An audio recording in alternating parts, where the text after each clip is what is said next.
स्वागत है आप सभी का आपके अपने YouTube चैनल प्राइम प्रभाकर पे। दोस्तों, इस वीडियो में हम देखेंगे 2024 में अभी जो हमारे ओलंपिक संपन्न हुए हैं उससे रिलेटेड वो सारे प्रश्न जहां पे आपके एग्ज़ाम में क्वेश्चन बन सकता है। वो आपका चाहे यूपी पीसीएस का एग्ज़ाम हो, आरओ का एग्ज़ाम हो, या फिर आपका यूपी पुलिस का एग्ज़ाम हो, बीपीएससी किसी भी स्टेट पीसीएस का एग्ज़ाम हो, उन सब में अब पेरिस ओलंपिक से सवाल पूछे जाएंगे, क्योंकि ये करंट अफेयर्स का और बहुत ही इम्पोर्टेंट टॉपिक है। ठीक है, तो जब जिस भी साल पेरिस या कोई भी ओलंपिक होते हैं तो उस साल वहाँ से क्वेश्चन ज़रूर बनते हैं। तो इसमें हम वो टॉपिक कवर करेंगे, वो चीज़ें जहाँ से आपके एग्ज़ाम में क्वेश्चन बनेगा। तो हमारा जो पहली स्लाइड है उसी में आप देख पा रहे हैं, इसमें लिखा हुआ है कि इस बार के ओलंपिक पेरिस में हुए हैं और ये कब से कब तक चले थे ये आपसे पूछा जा सकता है। तो पेरिस ओलंपिक जो है वो आपको पता है 26 जुलाई से लेकर के 11 अगस्त तक चले थे। ये आपको डेट याद रखनी, 26 जुलाई से 11 अगस्त तक। नेक्स्ट देखते हैं क्या। नेक्स्ट हमारा ये है कि पेरिस ओलंपिक का शुभांकर क्या था, यानी कि मैस्कॉट क्या था। जब भी कोई बड़ा गेम का आयोजन होता है, स्पोर्ट्स इवेंट, उसमें कोई ना कोई एक शुभांकर या मैस्कॉट रखा जाता है। तो ये जो पेरिस ओलंपिक हुए हैं इसमें जो इसका मैस्कॉट था वो ओलंपिक फ्रीजिया थी। ये आपको याद रखना, ये फ्रीजिया एक तरह का कॉमिक चित्र है वहाँ पे फ्रांस का, तो इसी को इन्होंने अपना सिंबल बनाया था, यानी कि मैस्कॉट बनाया था। इसको कहते हैं ओलंपिक फ्रीजिया। ठीक है, तो इसका आप स्क्रीनशॉट भी ले सकते हैं, क्योंकि चित्र अगर याद रखेंगे तो वो याद रहेगा आसानी से। नेक्स्ट है, आपसे क्वेश्चन ये पूछा जाएगा कि वहाँ पे जो ओलंपिक सेरेमनी हुई थी उसमें भारत के ध्वजवाहक कौन थे। तो जब ओलंपिक शुरुआत हुआ था उसमें भारत के ध्वजवाहक जो हमारी बैडमिंटन स्टार पीवी सिंधु हैं वो, और टेबल टेनिस के सारथ कमल, इन्होंने उठाया था भारत का ध्वज। और भारत के टोटल 117 खिलाड़ियों ने वहाँ भाग लिया था, ये आपको याद रखना। ठीक है, और जो क्लोजिंग सेरेमनी हुई, क्लोजिंग सेरेमनी में भारत के ध्वजवाहक कौन थे, प्रिया श्रीजेश जो कि हमारे गोलकीपर हैं, और हॉकी ने हमारे इंडियन टीम ने ब्रॉन्ज मेडल जीता है। और उसी ब्रॉन्ज के बाद इन्होंने, प्रिया श्रीजेश ने जो संन्यास की घोषणा कर दी, ये भी आपसे पूछा जा सकता है। और मनु भाकर जिन्होंने 2 ब्रॉन्ज जीतने हैं। ठीक है, और ये 2 ब्रॉन्ज जीतने वाली एक ही ओलंपिक में भारत की पहली महिला प्लेयर हो गई है। महिला या पुरुष मतलब पहली ही प्लेयर हो गई है। ठीक है, तो ये इंपॉर्टेंट जानकारी है, यहाँ से अक्सर सवाल बन जाते हैं। नेक्स्ट हम देखेंगे मेडल टैली की। वहाँ पे जो ओलंपिक हुआ है उसमें भारत का क्या स्थान रहा और किन किन, आपको टॉप 3 कंट्री याद रखनी। ठीक है, नंबर 1 पे अमेरिका आया है, और नंबर 2 पे चाइना, और नंबर 3 पे जापान, नंबर 4 पे ऑस्ट्रेलिया है। और भारत को कौन सा स्थान मिला, भारत को 71वां स्थान मिला है, जो कि बहुत ही निराशा की बात है कि 140 करोड़ के देश में हम केवल 6 पदक जीत पाए, उसमें एक भी गोल्ड नहीं है। 1 सिल्वर आया है और 5 जो है वो ब्रॉन्ज आए हैं। कुल मिला के 6 मेडल भारत ने जीते हैं। और अमेरिका और चाइना की बात करें तो इन्होंने 40-40 गोल्ड जीते, तो गोल्ड के स्थान पे इनका टाई हो गया। लेकिन फिर उसके बाद सिल्वर काउंट किया जाता है और फिर ब्रॉन्ज। तो सिल्वर के मामले में अमेरिका आगे निकल गया, और फिर टोटल पदकों में भी अमेरिका आगे, इसलिए उसका पहला स्थान है। दूसरे पे चाइना और तीसरे पे जापान। ठीक है, ये आपको याद रखना। अब हम नेक्स्ट यहाँ पे देखेंगे भारत के कौन कौन से, चूँकि 6 ही मेडल आए हैं तो ये 6 के 6 के नाम आपको याद रखने। ठीक है, तो भारत के आपको याद रखना है, ये ऐसे ही लिखा हुआ है। नंबर 1 मनु भाकर। मनु भाकर ने वुमेंस की 10 मीटर एयर राइफल पिस्टल में जीता है, शूटिंग था। ठीक है, ये भी याद रखना कि मनु भाकर ने जो गेम जीता वो 10 मीटर पिस्टल की रेस थी। ठीक है, शूटिंग करी और उन्होंने ब्रॉन्ज जीता।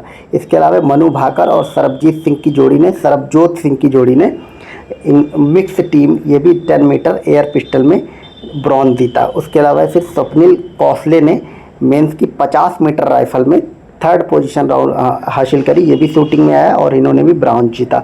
फिर टीम इंडिया जो हॉकी की थी मेंस इवेंट वाली, उसने भी ब्रॉन्ज जीता। नीरज चोपड़ा ने आपको पता है सिल्वर जीत लिया है। ठीक, एथलेटिक्स में इन्होंने पिछली बार जो टोक्यो ओलंपिक हुआ था उसमें भी जीता था।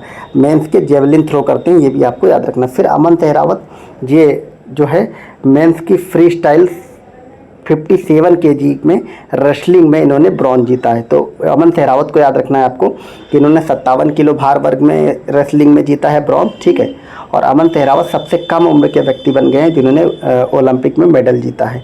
तो ये आप इसको स्क्रीनशॉट ले लें, ये 6 ही लोग हैं, तो इनको अच्छे से इनके बारे में एक एक डिटेल जो भी यहाँ पे लिखी गई वो आपको याद रखनी है। अब यहाँ पे आप चित्र भी देख सकते हैं। ठीक है, चित्र में दिख रहा है आपको मनु भाकर और सरबजोत सिंह, जिन्होंने मिक्स शूटिंग में 10 मीटर एयर राइफल पिस्टल में ब्रॉन्ज जीता है। और ये आपको दिख रहे हैं स्वप्निल कौशले, इन्होंने मेंस की 50 मीटर राइफल में 3rd पोजीशन हासिल करी और शूटिंग में ब्रॉन्ज जीता।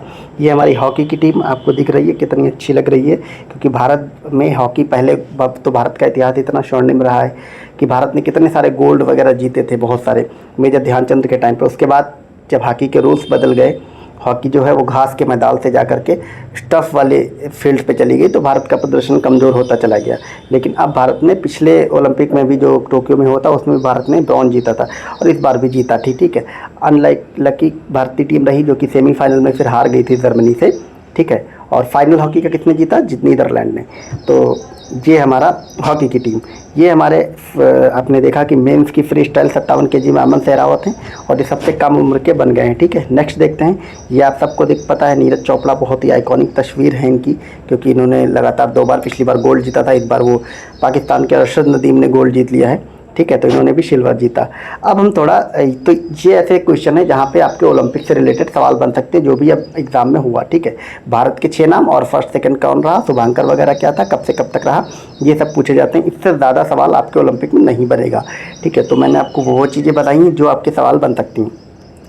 अब हम देखेंगे यहाँ पे कुछ ओलंपिक का इतिहास वगैरह। तो आपको सिर्फ इतना याद रखना है, ओलंपिक खेलों का उद्देश्य क्या था कि सम्मान, भाईचारा, मित्रता, खेल के माध्यम से विश्व में शांति बनाए रखना। ठीक है, ये है।